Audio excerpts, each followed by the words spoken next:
In this video, I'm going to show you exactly how I prepare the staple meal of my muscle building vegan meal plan. Whether I'm bulking, cutting, or training purely for strength, which is what I'm doing at the moment, this meal is always in there. I've been having it for the last 4 years now. The meal itself has three main benefits. One, it's super high in protein, minerals, and vitamins, which means it's really good for hitting your macro and your micro targets.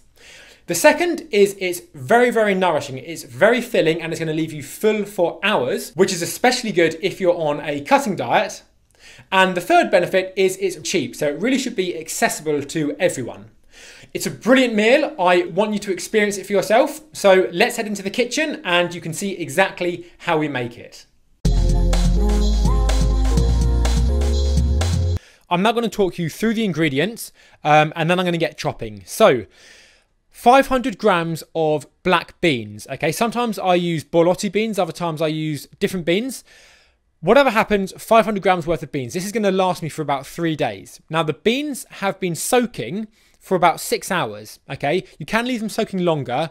It really helps to soak them. One, it shortens cooking time, and two, it makes the nutrients more bioavailable. Going in the pan with the beans will be one, the soy chunks that you see behind.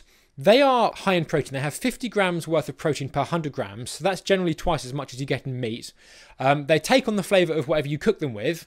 And they also have a texture similar to meat. So if you like that texture, they're a really, really good option that's very, very high in protein.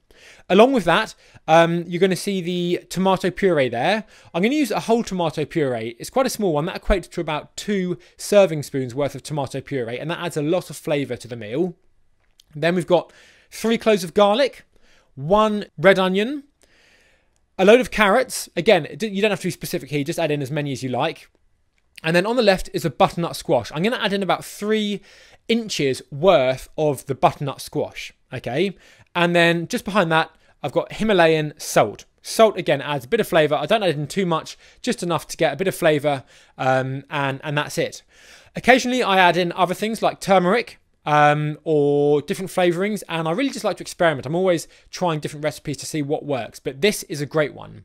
Behind the onion you see a broccoli. That's going to be cooked with the rice, which you see at the top right of the picture. When I cook broccoli, and this is something that Dr. Michael Greger recommends, I always leave it chopped for 40 minutes before I cook it, and that just, again, preserves the nutrients, so you're getting the most out of it when you eat it.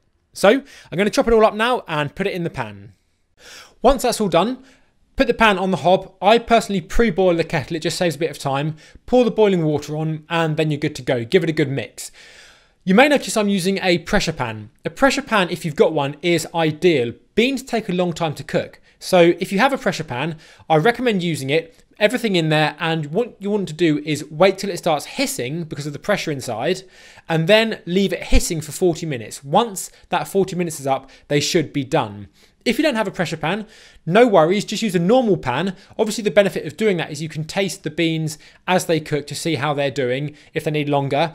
If you don't have a pressure pan and you use a normal pan, it's going to take about 2 hours for them to cook. Okay, so during that time you can get on with something else. If not, you want the pan to be hissing for 40 minutes and then you can release the pressure and try them and they should be good. And there you have it, a delicious mountain of food ready to be enjoyed. I hope you liked the video. Subscribe for more videos that are coming out like this on a weekly basis, all to help you make the most of veganism and to make the most of your training so you can build the ultimate vegan body. Thumbs up and I'll see you in the next video.